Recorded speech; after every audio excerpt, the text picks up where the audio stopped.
오늘 우리가 요한복음 5장을 보니까 명절날이라고 5장 1절에 기록되어 있는데 그 명절이 어떤 명절인지에 대해서는 정확하게 말하지 않습니다.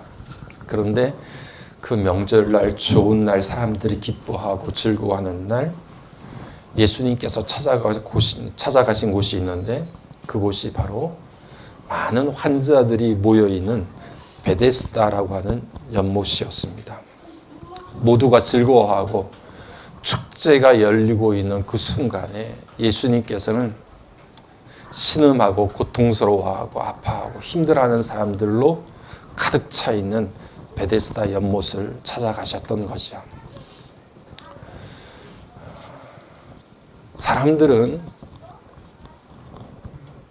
힘있고 돈 있는 사람, 그리고 줄을 댈 만한 사람들을 찾아가서 만나지 힘없고 연약하고 아프고 고통스러운 사람들을 잘 만나려고 하지 않습니다. 사람들은 권력의 중심에 있는 사람들을 찾아가 만나려고 하는 것이 권력에서 비껴난 저 변방에 있는 변두리 사람들, 밖에 있는 사람들을 찾아가려고 하지 않습니다. 정말 힘이 있는 인사이드 안에 있는 사람들을 만나려고 하지 아웃사이더들을 만나려고 하지는 않습니다. 예수님께서는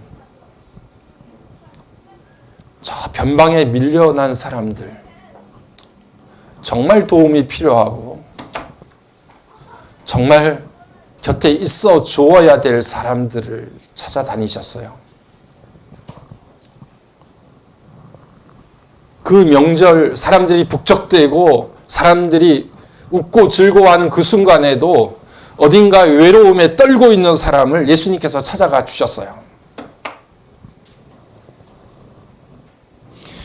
예수님 그분 자체가 사실은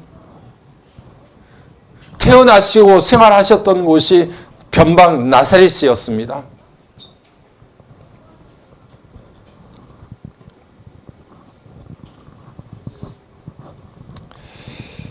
우리가 정말 그렇게 세상 사람들이 찾아가는 것처럼 힘있고 능력있고 권세가 있고 뭔가 사귀고 보면 나에게 도움이 될 만한 사람들을 찾아다니는 그런 삶으로 우리가 처음부터 끝까지 일관되어 있다라고 하면 왠지 모르게 우리 마음속에 드는 생각이 나는 예수님의 삶과는 좀 거리가 멀구나, 그렇게 생각하시면 될 거라고 생각됩니다.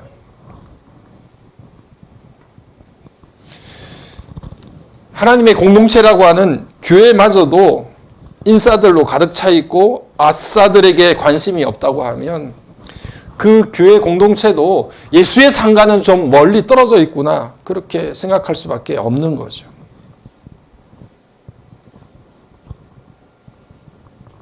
예수님께서 부자들을 외면하시거나 멀리 하셨다는 말이 아닙니다. 예수님께서는 그 어떤 사람도 예수님의 사랑과 예수님의 긍휼을 여기심에 제됨 없이 누구를 만나더라도 그를 만나시고 말씀 전하시고 그렇게 하셨어요. 그런데 예수님께서 행하신 모든 행위들을 보게 되게 되면 예수님께서는 당장 예수님의 도우심이 필요하고 뭔가 곁에 있어야 될 사람들을 우선적으로 관심하셨습니다.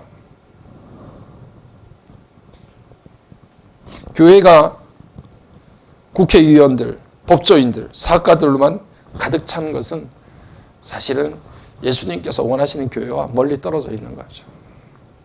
그런 사람들이 필요 없다는 이야기가 아닙니다. 교회는 그렇게 돈 잘 벌고 권력이 있고 힘이 있고 사람들이 알아줄 법한 그런 사람들도 예수님께서 사랑하시고 도와주시고 함께 해주시지만 그와 함께 더불어 곁에서 누군가가 도와줘야 되고 함께 있어줘야 될 그 사람들도 함께 공동체를 이루어야 그것이 진정이 예수님께서 원하시는 예수님의 공동체가 된다는 사실을 제가 말씀드리고 있는 거예요.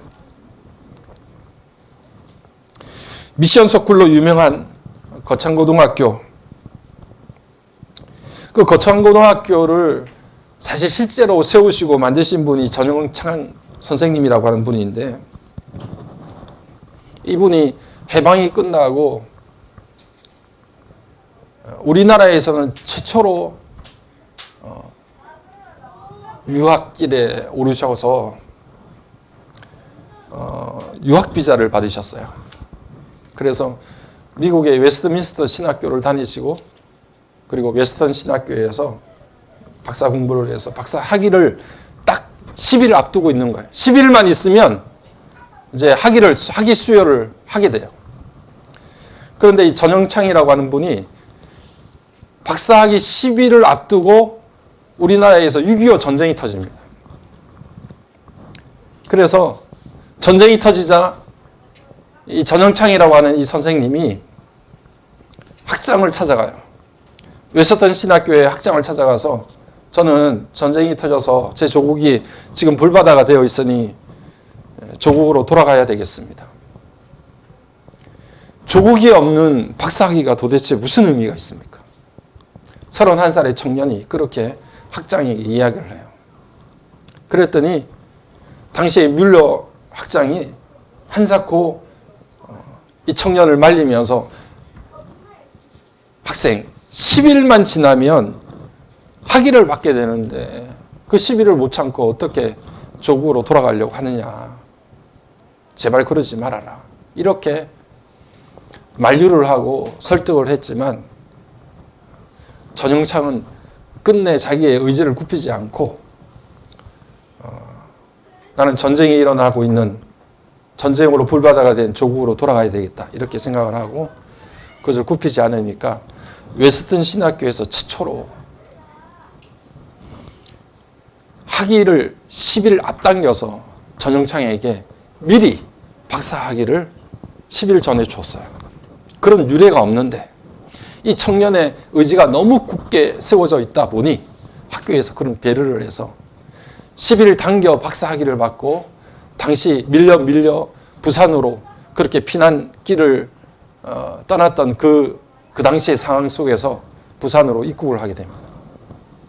그리고 이 나라가 살 수 있는 길이 오직 교육밖에 없다고 생각을 하고 다른 대학에서 학장으로 뭐로 다 초청을 했지만 그것을 다 거부하고 거창고등학교 시골에 있는 고등학교 교장으로 그렇게 들어가게 돼요. 지금도 거창고등학교에는 직업을 선택하는 10계명이 기록되어 있어요. 그 아이들이 내가 앞으로 어떤 직업을 선택해야 되느냐를 생각할 때 그 고등학교에 10계명, 10가지 계명이 그들에게 딱 전시가 되어 있어서 그것을 항상 아이들이 봅니다. 그 어린 아이들이 이 10가지를 보면 말도 안 되는 소리예요. 어른들이 봐도 웃기는 이야기들이에요. 그런데 그거를 그 어린 지금 10대들이 그 직장을 구해야 되는 기준에 대해서 10가지를 적어놨는데 그 10가지를 지금 읽으면서 학교를 다니고 있는 거예요. 한국의 유명한 미션 스쿨이 이렇게 아이들에게 앞으로 네가 뭐가 될 거냐, 어떤 직업을 선택해야 될 거냐라고 생각이 될 때 이 10가지를 잊지 말아라 라고 기록을 해 놓은 겁니다. 다 읽지는 않겠지만요. 우리가 10가지 모두가 동의할 수 없는 이야기들이에요. 첫 번째, 월급이 적은 쪽을 택해라. 웃기는 이야기 아니에요? 두 번째, 내가 원하는 곳이 아니라 나를 필요로 하는 곳을 택하라. 그리고 다른 것들도 이와 비슷한 내용들입니다. 그런데 여섯 번째, 아무도 가지 않는 곳으로 가라. 여덟 번째, 한가운데가 아니라 가장자리로 가라. 마지막 10번째가 아이들에게 이렇게 이야기를 해요. 왕관이 아니라 단두대가 있는 곳으로 가라. 더 웃기는 이야기 해드릴까요? 9번째 뭐라고 기록이 되어 있느냐 하면 부모나 아내나 약혼자가 결사 반대하는 곳으로 가라. 그곳이 틀림없다. 의심치 말고 가라. 이거 요즘에 만약에 학부모들이 만약에 이런 거 학교에다 적어놨다고 하면 난리가 날 거야. 그런데 거창고등학교라는 고고에서는 이게 직업을 선택하는 10가지를 그렇게 학교를 처음 설립했던 전영창 선생님이 이것을 적어놓고 지금도 아이들이 이걸 보고 있어요. 내가 원하는 곳이 아니라 나를 필요로 하는 곳으로.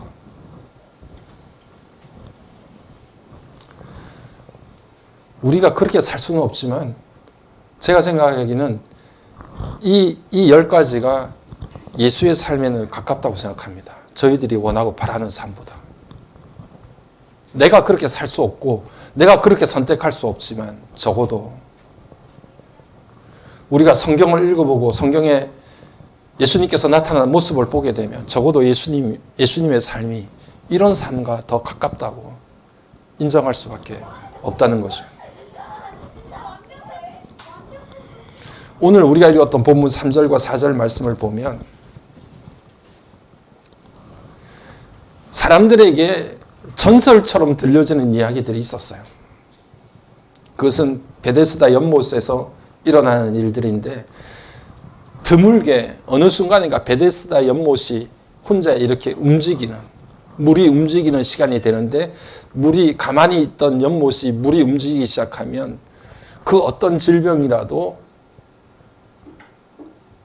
어떤 환자라도 그 연못에 가장 먼저 들어가는 사람, 물이 움직일 때 가장 먼저 들어가는 사람은 어떤 질병으로부터도 나음을 입을 수 있다라고 하는 그런 전설 같은 이야기가 사람들에게 계속해서 회자가 됐던 거예요. 그러니까 그 연못에 수도 없는 환자들이 우글우글 많이 모여져 있었던 거죠. 그래서 물만 쳐다보고 있는 겁니다. 연못물이 동하게 되면 거기에 어떤 사람이 빨리 갈 것인가 그것만 신경을 곤두세우고서 그것을 기다리고 있는 거죠. 베데스다라고 하는 그 연못의 이름 자체가 자비의 집이에요.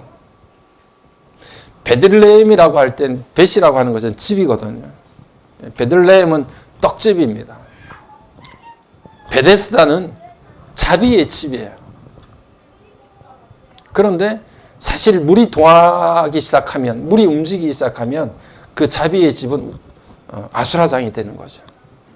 어떤 녀석이든 밀쳐내고 내가 가장 먼저 그 연못에 들어가야 내 병이 낫겠다라고 하는 그런 이야기를 사람들이 다 믿고 있기 때문에 누구보다도 앞서 그 누구도 아무런 문제가 없어요. 다 밀쳐놓고 내가 먼저 그 연못에 뛰어들어가야 되겠다라고 하는 오직 그 생각밖에는 남아있지 않는 것이 그 베데스다 연못의 상황이었습니다. 그러니 실제로 이름은 자비의 집이지만 정말 살벌한 경쟁이 이루어지는 연못물이 움직이게 되면 그 누구도 안중에 없는 오직 나만 치료받아야 되고 나만 살아남아야 되겠다는 생각으로 촉각을 곤두세우는 바로 그 살벌한 현장이 베데스다 연못이었던 거죠. 이름은 자비의 집이지만 사실 그곳에는 이기적인 욕망과 나의 욕심이 그렇게 서러져 있던 곳이 그 이름과는 다르게 그 장소가 그런 곳이었습니다. 그런데 오늘 그곳에 우리 주님이 찾아가 주셨어요. 그리고 38년 동안이나 꼼짝을 못하고 누워 있습니다. 그러니 앉아있는 사람도 물이 동할 때 뛰어가서 물속에 빠지려고 하면 경쟁자가 많은데 누워있는 사람, 제대로 거동도 못하는 사람이 언제 어떻게 그 베데스다 연못에 들어가서 자기 몸을 담글 수가 있어요. 38년, 아니 수십 년을 있어도 거기에서 자기가 물에 먼저 들어갈 수 있는 확률은 거의 없는 거예요.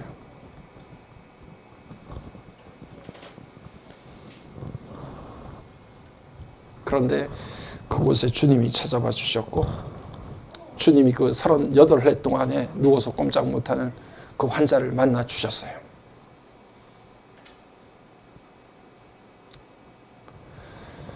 여러분, 우리가 읽었던 요한복음 5장 바로 전장 4장에 우리가 잘 아는 수가성 여인이 등장하죠. 이 여인은 5번째 남편을 보냈고 6번째 남편과 살고 있지만 이 6번째 남편도 자기의 진정한 남편이 아니라는 것을 예수님이 알고 계셨어요. 수없는 세상에서 나를 지켜줄 만한 것들, 내게 위안과 평안을 줄 만한 것들을 기웃거리면서 이것저것 다 만나봤지만 그것들이 실제로 이 여인의 참된 만족과 기쁨과 평안을 줄 수가 없다는 것을 뼈저리게 느꼈던 여인이 수가성 여인이에요. 그리고서 우물가에서, 야곱의 우물가에서 예수님을 만났어요. 예수님께서 그 여인에게 물을 좀 달라고 이야기했습니다. 유대인이 저주받은 사마리아인에게 물을 달라고 하는 경우는 거의 없어요. 그래서 이 여인은 너무나 기가 막혀서 유대인인 당신이 왜 나에게 천한 사마리아인에게 물을 달라고 하십니까? 이렇게 반문을 할 정도였습니다. 그리고 예수님과 수가성 여인과의 대화가 이어지면서 예수님께서 나중에 가서 이렇게 여인에게 이야기를 합니다. 네가 만약 내가 누구인지를 알았더라고 하면 네가 나에게 물을 달라고 요구했을 거다. 이 야곱의 우물, 이 야곱의 우물에 가보니까요, 지금은 저 밑은 예배당이 지어져 있고 저 지하에 야곱의 우물이라고 그렇게 있더라고요. 이미 동방정교회에서 예배당을 만들어 놓고 그 예배당 지하 저 밑에 사람들이 성경에서 이야기하는 야곱의 우물이 그곳에 있고, 동방정교회 신부가 그 우물을 호리병에, 조그만 호리병에 담아가지고 돈 주고 팔더라고요. 돈 받고. 저는 한때 사실 그런 생각을 했어요. 야, 이 야곱의 우물이 있다고 하면 내가 그 야곱의 우물에서 이렇게 앉아가지고 수가성 여인에 대한 설교 한 편을 좀 준비하면 어떨까, 이런 낭만적인 생각을 했는데 가서 보니까 완전히 그게 생각이 산산이 다 깨졌어요. 야, 다 돈이에요, 다. 그러면서 예수님께서 그 여인을 향해서 이야기하신 것이 무엇인가 하니, 이 우물에서 물을 마시는 자는 다시 목 마르려니와 내가 주는 물을 마시는 자는 영원히 목마르지 아니하리니 내가 주는 이 물은 그 속에서 영원히 솟아나는 샘물이 되리라. 아멘. 예수님께서 당신이 참된 생명수가 되시고 샘물이 되신다는 사실을 수가성 여인에게 일러주신 거예요. 너 찾아봤지? 5번째 남편 만나봤지? 지금 사는 6번째 남편까지 이것저것 다 찾아봤지? 그런데 네 삶은 여전히 목마르잖아. 너의 갈증을 채워줄 수 있는 것이 아무것도 없잖아. 내가 너의 삶 가운데 인생의 갈증을 풀어낼 수 있는, 목마르지 않도록 영원히 솟아나는 샘물 같은 존재가 바로 나야. 예수님 이외에는 우리의 영적인 목마름을 해결해 줄 수 있는 그 어떤 것도 이 땅 가운데 존재하지 않는다는 것을 예수님께서 그 수가성 여인에게 말씀하시거든요. 그리고서 6장 말씀에서 베데스다에 38해 동안이나 누워서 꼼짝 못하고 많은 경쟁에 뒤밀려가지고 저 아웃사이드에 밀려가지고 더 이상 그 베데스다 연못에 들어갈 확률이 제로인 사람, 그 사람을 예수님께서 찾아가 주셨어요. 그리고 결국에는 그 38해 동안이나 누워있는 그 환자, 병자에게 예수님께서 하시고자 하는 메시지는 무엇인고 하니, 이 베데스다 연못, 물이 움직일 때 누군가가 빨리 들어가서 그 사람이 병에서 노임을 받겠다고 사람들이 믿고 있고 전설 같은 이야기를 그렇게 믿고 바라고 있는 그 베데스다 연못이 치유의 근원이 아니라 이 땅에 참된 영생의 샘물 대신 예수님을 통해서만이 참된 치료와 회복과 우리에게 근본적으로 해결돼야 될 문제의 해결이 오직 예수에게 있다는 사실을 이 38해 동안이나 누워있는 환자를 통해서 예수님께서 말씀하고 있는 거예요. 여러분의 마음속에 확신하십시오. 예수님만이 우리의 영혼이 솟아나는 샘물이 되세요. 우리의 근본적인 인생의 문제를 해결해 주실 수 있는 참된 생명수 되신 주님은 오직 우리 예수님밖에 없습니다.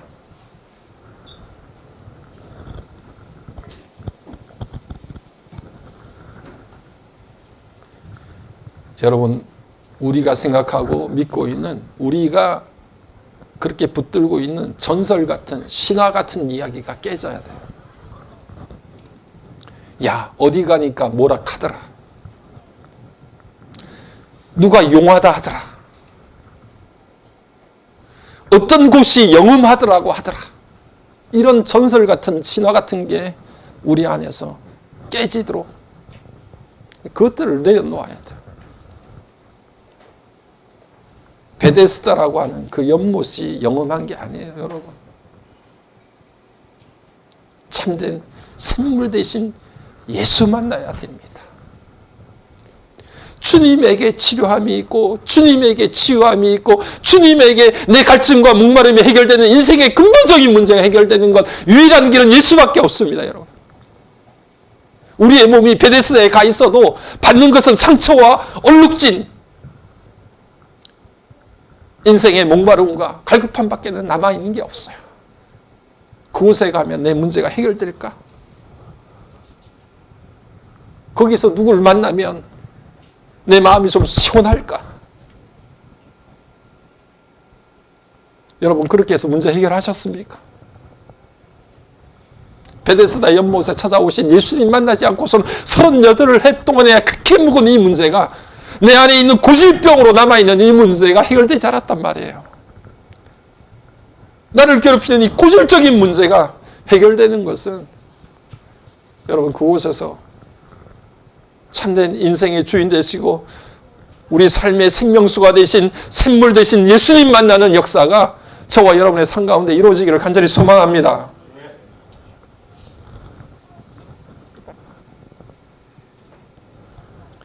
그 38해 동안에 누워서 꼼짝 못하는 환자를 향해서 예수님께서 처음 하셨던 말이, 내가 낫고자 하느냐, 이렇게 질문하세요. 6절 말씀에서 그렇게 예수님께서 말씀을 하십니다. 내가 정말 낫고자 하느냐. 그러면 38해 동안이나 누워서 그렇게 꼼짝 못하는 환자라고 하면 그 주님께서 물어보실 때, 예, 제가 낫고자 합니다. 그렇게 소원을 외쳐야 됨에도 불구하고 7절에 이어지는 말씀을 우리가 보게 되면 그렇게 환자가 이야기를 합니다. 병자가 대답하여, 주여, 물이 움직일 때 나를 못에 넣어주는 사람이 없어. 내가 가는 동안에 다른 사람이 먼저 내려가나이다.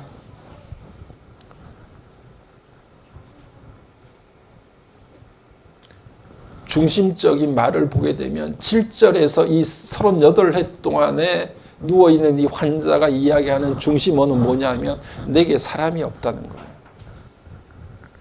내게 사람이 없어요. 여러분, 왜 사람이 없어요? 베데스다 연못에 고침을 받겠다고 모여든 사람들이 우글우글 하는데 왜 사람이 없어요? 내가 낫고자 하느냐, 이렇게 예수님께서 물어보시는데, 베데스다 연못에서 38해 동안이나 환자로서 일어나지도 못하는 그 사람이 그곳에서 얼마 동안 누워 있었는지 모르겠지만, 저는 낫고 싶습니다. 이 병에서부터 노임을 받고 싶습니다. 그렇게 이야기하는 것이 아니라, 주님, 제게 사람이 없어요.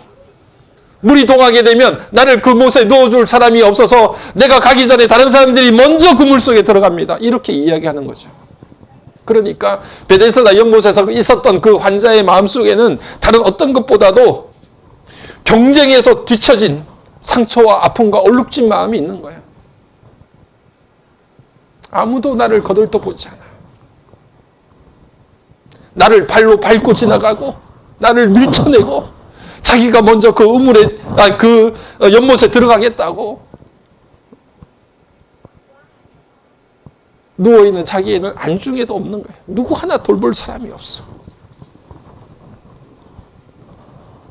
내가 낫고자 하느냐, 이렇게 예수님께서 질문을 하심에도 불구하고 이 환자는 자기 마음속에 응어리진 것을 토해냅니다. 예수님, 제게 사람이 없어요. 말씀을 묵상하고 생각해 보니까 38해 동안에 누워있던 그 환자에게뿐 아니라 우리에게 사람이 없더라고요. 나에게 사람이 없어. 정말 내가 힘들고 아프고 고통스럽고 신음소리를 낼 때 내 곁에서 나를 부둥켜 안고 내 손을 붙들고 나를 이끌어가고 나를 도와줄 사람이 아무도 없는 거예요.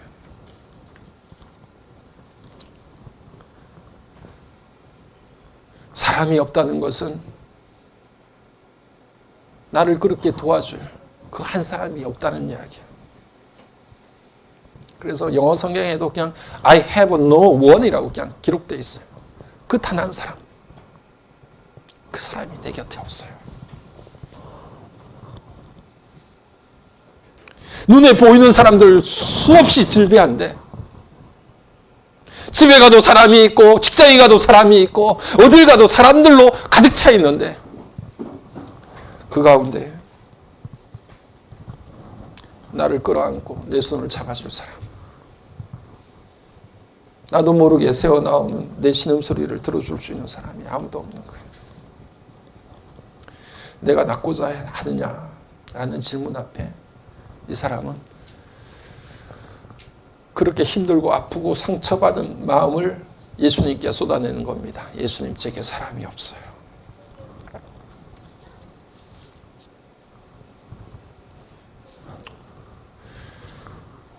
생각해 보니 여러분, 우리에게 사람도 없고요. 때로는 우리에게 물질도 없고, 때로는 우리에게 권력도 없고, 우리에게 없는 것 투성이입니다. 주님, 제게 뭐가 없습니다. 해 동안 누워서 아파했던 이 환자가 예수님을 만났어요. 예수님께서 그를 찾아가 주셨어요. 내게 아무도 없는데 누구 하나 내 손을 붙들어 줄 사람이 없고 누구 하나 내 속에 있는 응어리를 풀어낼 만한 사람이 아무도 없는데 그 아무도 없던 그 38해 동안 누워있는 그 환자에게 예수님께서 찾아가 주셨어요. 오늘 여러분, 우리 눈에 아무도 보이지 않을 때, 그 한 사람이 없을 때 여전히 주님은 오늘 우리 가운데 찾아오시는 참된 친구 되신 주님이신 줄로 여러분 마음속에 확신하시길 바랍니다. 요한복음 15장 13절 14절 말씀을 보게 되면 친구를 위하여 목숨을 버리는 그것보다 더 큰 사랑이 없다고 이야기를 하시고 너희가 내 명령을 지켜 행하면 너희는 나의 친구라 그렇게 말씀하셨어요. 예수밖에 내 친구가 없는 거예요. 외롭고 힘들어서 손도 발도 떨리고 마음도 떨릴 때 나를 향해서 발걸음을 옮기시고 나를 찾아주시는 유일한 분, 예수님이세요. 오늘 우리의 인생의 들판에서 힘들어하고 아파하고 누가 내 손을 한번 잡아줄 사람이 있나 없나 사방을 둘러보면서 외로워하고 쓸쓸해할 때 오늘 주님이 여러분의 삶 가운데 찾아가 주셔서 베데스다 연못에 38해 동안에 누워있던 이 환자를 잡아주셨던 것처럼 여러분의 손에 손을 붙드시고 인도해 주시고 이렇게 세워주시는 귀한 역사가 일어날 줄로 마음속에 믿고 확신하시기를 바랍니다.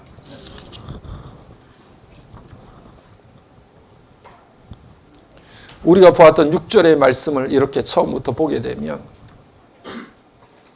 예수님께서 그 환자가 누운 것을 보시고 병이 벌써 오래된 줄 아시고 이렇게 기록하고 있습니다. 예수님께서는 이 환자가 긴 시간 동안 그렇게 누워있고 힘들고 아파하면서 긴 세월들을 보냈다는 것을 이미 알고 계셨다는 것. 38년의 숫자를 아신 게 아니고 여러분, 우리는 숫자에 매몰될 때가 많아요. 수치에 매몰될 때가 많고 그 숫자로 사람을 평가할 때가 많습니다. 예수님께서 오랜 병에 누워있는 것을 예수님께서 아셨다라고 하는 것은 단지 저 사람이 누워있은 지가 38년 됐구나 그 숫자를 아는 게 아니에요. 요즘에 우리는 수치로 모든 걸 다 평가할 때가 많아요. 그런데 예수님께서 38년 된 그 환자를 아셨다, 병으로 오래 누워있는 것을 아셨다라고 말하는 것은 38년 단순한 숫자를 알고 계셨다라고 하는 게 아셨다라고 하는 말이 아니라 그 38년이라는 세월 속에 감추어 두었던 그 속에 담겨 있는 그 환자의 아픔과 고통과 눈물과 마음 찢어짐과 그 인생의 한 개인의 서사를 우리 주님께서 그것을 알고 계셨다라고 하는 거예요.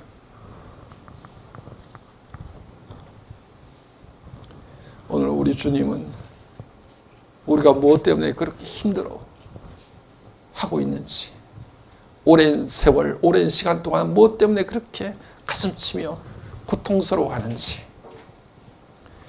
예수님께서는 우리의 인생의 개인적인 라이프 스토리를 알고 계세요.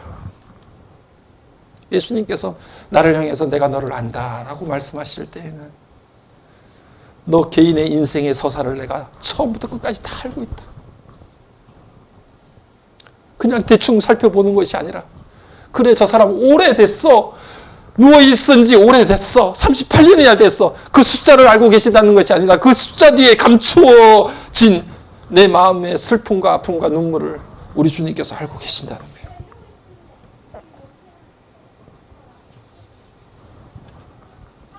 오늘 설교 제목이 고질병입니다. 여러분 38년 정도 아파서 누워 있었다고 하면 이 병이 그 사람에게 고질병 아닙니까? 고질병이죠. 고질병은 아주 오래된 만성 질병이라는 뜻과 함께 또 한 가지 중요한 의미는 뭐냐 하면, 그렇게 오랫동안 병을 앓고 있다는 이야기는 그 병이 치료가 되기가 매우 힘들다는 것을 이야기하는 거예요. 치료가 되기 쉬웠다고 하면 그렇게 오랫동안 병에 시달리지 않았겠죠. 치료가 안 되니까 40년 가까이 그 병에 시달리고 있는 것 아니겠습니까?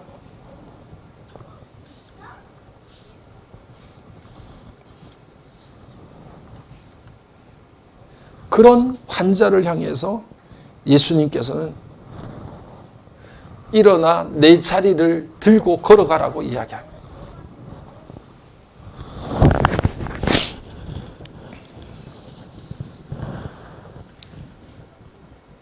예수님께서 내 자리를 들고 일어나서 걸어가라. 이 자리라고 하는 것은 서민들이, 가난한 사람들이 그냥 잠을 자면 밑에 깔고 잘 수 있는 간단한 매트를 이야기합니다. 정식 침대도 아니죠. 연못에 나와 있는 사람이 뭐 정식 침대를 놓고 누워 있었겠어요. 그냥 간단한 매트 같은 것들을 깔고 거기에 그냥 누워 있는 거죠.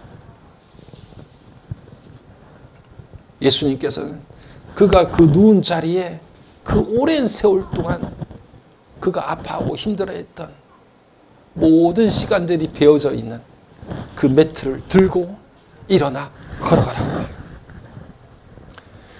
우리 예수님께서는 단순히 우리의 마음과 육신을 치료하는 데서 끝나는 것이 아니라, 여러분, 우리가 믿고 따르는 예수님께서는 우리의 인생의 시간을 치료하시는 분이세요. 지난 살아왔던 38년의 세월을 고치시는 분이세요. 예수님께서는 그렇게 힘들어하고 아파했던 긴 시간을 누워 있었던 그 매트를 네가 이제 들고 일어나서 걸어가요. 예수님, 너무 힘들고 아파요. 제겐 치유되지 않을 것 같은 깊은 상처가, 생채기가 너무 많습니다. 지난 삶들이 너무 힘들고 고달팠어요. 우리 주님은 그런 환자들을 기계적으로 그냥 고치시고 일어나 걸어가라, 나았어 이 녀석아 빨리 가, 이렇게 말씀하시는 분이 아니라 그렇게 걸어왔던 힘겨웠던 지난 세월들을 새롭게 회복시키셔서 네가 누웠던 그 자리, 그 고통의 자리, 눈물의 자리를 들고 일어나서 새로운 삶으로 나가도록 만드시는 분이 우리가 믿는, 우리가 의지하는 주님이세요. 오늘 주님이 여러분의 삶 가운데 찾아와 주셔서 우리가 힘들어하고 고통스러워했던 우리의 시간을 회복시키시고 고치시고 내가 누웠던 그 자리를 들고 일어날 수 있도록 만들어주시는 놀라운 역사가 저와 여러분의 인생 가운데 일어나기를 주의 이름으로 간절히 축복합니다. 이 사람만 38해 동안에 고치지 못한 고질병이 있는 것이 아니라 곰곰이 생각해 보니까 저와 여러분의 삶 가운데도 오랫동안 치료되지 않은 고질적인 문제들이 있어요. 참 어렵습니다. 시간상으로 오래된 것뿐일 뿐 아니라 제가 말씀드린 것처럼 잘 치료가 안 되기 때문에 고질병이에요. 빨리 치료가 되지 않기 때문에 만성병이 되는 거죠.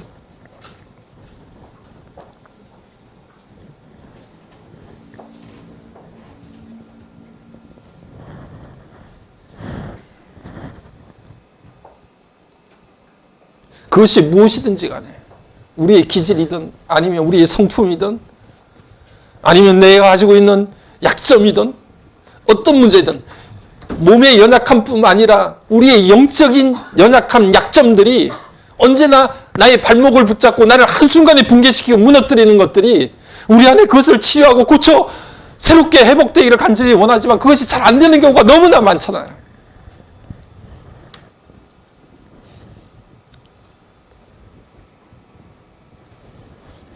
이번 한 주간에도 하나님 앞에 기도하면서 하나님, 제게도 고질병이 있습니다. 고질병. 목사의 발목을 붙잡는 고질병이 있고 이것 때문에 내가 무너지는, 한순간에 무너지는 나의 연약한 부분이 있음을 하나님 고백합니다. 이것으로부터 내가 노임을 받을 수 있도록 인도해 주옵소서. 38해 동안에 누워있는 그 환자가 그 사람의 문제에 끝나는 것이 아니라 그 고질병이 여전히 우리들 가운데 있다는 것을 주님 앞에 고백하고, 주님, 저도 38해 동안에 누워있던 제 자리를 들고 일어나 걸어갈 수 있도록 인도해 주옵소서. 그렇게 간절히 기도했습니다. 여러분, 우리가 이 고질병으로부터 벗어나지 못하면 우리가 죽는 거예요. 우리는 고질병을 이야기할 때 내가 이렇게 자라났기 때문에, 내 환경이 그래서, 내 주어진 조건이 그랬기 때문에 어쩔 수 없이 이것이 내 마음속에 깊이 뿌리를 내리고 있어서 이 뿌리 깊은 것을 뽑아내기가 내가 너무 힘들어요. 이렇게 이야기하고 나를 적당하게 합리화시키면서 살 때가 많아요. 그런데 결과적으로 보면 무엇인가 하니 그 만성적인 질병, 우리의 고질적인, 우리의 영혼을 괴롭히는 이 문제로부터 우리가 벗어나지 않으면 내가 죽는 겁니다, 여러분.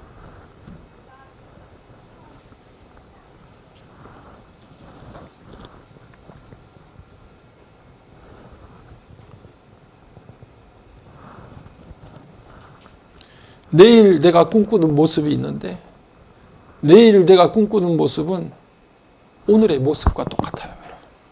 이게 무슨 말인가 하니 오늘 내가 사는 모습이 10년 뒤에 내 모습이라고 보면 돼요. 안 바뀌어요, 여러분. 그것을 기대하고 새로운 모습을 기대하는 것은 환상에 불과한 겁니다. 오늘 내가 그 일을 위해서 내가 움직이고 애를 쓰는 그 모습으로 10년 뒤의 모습이 결정되는 거예요. 30대에 그렇게 살게 되면 40대가 그런 모습으로 그냥 있는 거예요. 별다른 게 일어나지 않습니다, 여러분. 20대를 그렇게 살면 30대는 그냥 그렇게 사는 거예요. 사람들은 황금기 뭐 이런 이야기들을 많이 하는데 만약에 우리가 어떤 황금기를 맞이했다고 하면 그것을 10년 전에 뿌려놓았던 씨앗들이 자라서 그냥 황금기가 된 거지 내가 지금 뭘 잘해서 되는 게 아니에요. 그래서 정말 황금기가 있다고 하면 내가 오늘 씨를 뿌리는 그때가 황금기인 거예요. 10년 뒤에는 그게 자라나서 그냥 얻어먹는 것이지 그때가 황금기가 아닙니다. 자식들이 잘 살고 있다고 하면 다 부모들이 눈물 뿌려서 기도한 그 기도 열매 얻어먹고 사는 거예요. 예. 내가 오늘 나를 괴롭히는 이 만성적인 영적인 문제, 고질적인 문제를 해결하지 못하면 그냥 10년 뒤에도 똑같은 거예요. 20년이 지나도 나는 그렇게 똑같은 모습으로 그냥 있는 거예요. 아무것도 달라질 건 없습니다. 여러분 기대하지 않으셔도 좋아요. 오늘 내가 다른 것이 아니라 예수를 만나서 예수가 내 영생의 문제에, 내 삶의 문제의 근본적인 해결책이 오직 예수밖에 없다라고 생각하고 다른 세상에서 들었던 뭐로 카드라라고 하는 전설과 신화들을 다 던져버리고 오직 예수 본질에 가까이 다가서서 예수밖에 없다라고 하는 이 본질의 문제에 내가 딱 맞닥뜨려져서 예수를 만나서 영원히 솟아나는 샘물을 만나지 않고서는 내 인생의 문제 해결함을 받을 수가 없고요. 오랫동안 고질적으로 우리가 신음하면서 앓고 있는 이 문제가 예수로밖에는 해결될 수 없다는 사실을 고백하고 그분을 만날 때 그곳에서 내가 새로운 삶이 시작될 수 있고 그곳에서 새로운 믿음의 역사가 이루어질 수 있는 것입니다. 여러분, 오늘 우리가 함께 말씀을 통해서 기억하고 생각해야 될 것들 여러 가지가 있지만 무엇보다도 오늘 이 시간 여러분들의 마음속에 고질적인 것들을 주목하시기 바랍니다. 내 안에 나를 정말 걸고 넘어지는 해결되지 않은 이 고질적인 병, 그것이 육신의 병이든 아니면 영적인 문제이든 간에 그 고질적인 문제가 38해 동안이나 끙끙거리면서 누워있었던 이 환자를 통해서 예수님께서 그를 통해서 일으켜졌던 그 놀라운 역사, 그 만성적인 질병으로부터 해방될 수 있도록 만들어 주었던 그 놀라운 역사가 오늘 그 베데스다 연못에 일어났던 그 문제가 그 옛날 그 사람에게 일어나는 문제가 아니라 오늘 내가 예수를 만남으로 인해서 내 삶 가운데 일어나야 될 기적과 같은 일들임을 다시금 기억하고 그 주님을 만날 수 있는 저와 여러분의 삶이 되기를 주의 이름을 간절히 축복합니다.